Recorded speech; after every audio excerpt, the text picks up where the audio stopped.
Assalamualaikum warahmatullahi wabarakatuh. Mohon izin Bapak Ibu, perkenalkan nama saya Regina Putri Handar Mumpuni dari gelombang 1 angkatan 7 kelompok 4 selaku peserta Latsar CPNS Kementerian ATR BPN tahun 2025. Pada hari ini saya akan memaparkan terkait dengan learning journey, yaitu nilai-nilai dasar ASN dengan materi penerapan nilai kolaboratif yang dipaparkan oleh Bapak Arwin Baso. Saya bersemangat mempelajari nilai kolaboratif karena nilai ini menjadi fondasi penting untuk menumbuhkan semangat bekerja demi kepentingan bersama, bukan sekedar kepentingan pribadi, sehingga tujuan organisasi atau tim bisa tercapai lebih maksimal. Sebagai aparatur sipil negara, nilai kolaboratif menjadi fondasi penting dalam mendukung pelayanan publik, yang mana ada kode etik dan kode perilaku. Dalam penerapan nilai kolaboratif, kode etiknya yaitu membangun kerjasama yang sinergis. Dan untuk kode perilaku, ada 3 poin. Yang pertama, memberi kesempatan kepada berbagai pihak untuk berkontribusi. Dan yang kedua, terbuka dalam bekerja sama untuk menghasilkan nilai tambah. Dan yang ketiga, menggerakkan pemanfaatan berbagai sumber daya untuk tujuan bersama. Hal ini dapat diwujudkan melalui 5M.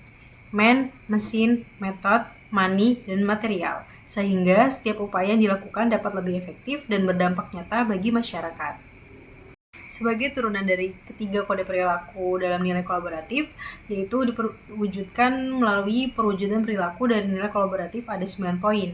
Yang pertama, menerima pendapat dan saran dalam menyelesaikan pekerjaan. Yang kedua, memuji keunggulan dan prestasi orang lain. Yang ketiga, membagi tugas, tanggung jawab, hak dan kewajiban kepada setiap anggota tim kerja secara proporsional. Yang keempat, mengajukan diri terlibat dalam proyek secara sukarela.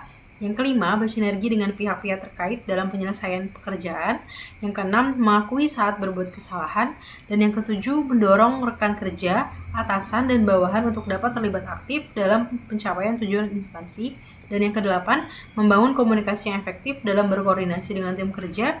Dan yang kesembilan, mengoptimalkan sumber daya yang mendukung pencapaian kinerja instansi.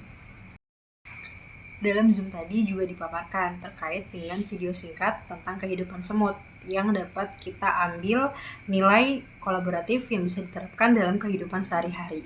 Yang pertama, kerja keras dan disiplin. Semut tidak pernah bermalas-malasan, selalu aktif membangun sarang dan menjaga koloninya. Dan yang kedua, kerja sama tim. Semua semut saling membantu untuk mencapai tujuan bersama. Dan yang ketiga, perencanaan. Semut menyimpan makanan sebagai cadangan. Hal ini menunjukkan kemampuan berpikir jauh ke depan. Dan yang keempat, adaptasi.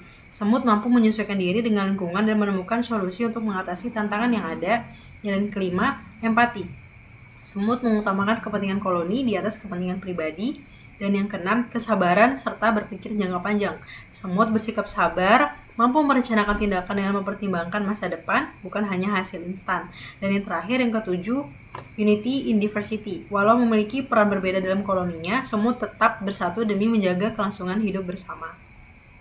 Dari kehidupan semut, kita belajar bahwa kekuatan sejati lahir dari kerjasama, bukan dari usaha sendiri.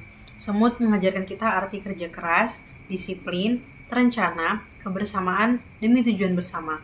Sama halnya dengan ASN, nilai kolaboratif harus menjadi semangat dalam setiap langkah pelayanan. Dengan saling mendukung, menghargai peran, dan memanfaatkan sumber daya yang ada secara optimal, kita dapat mewujudkan pelayanan publik yang lebih efektif, bermakna, dan memberi manfaat luas bagi masyarakat. Demikian pemaparan saya pada learning journey hari ini, asinkronus 6, terkait dengan materi penerapan nilai kolaboratif.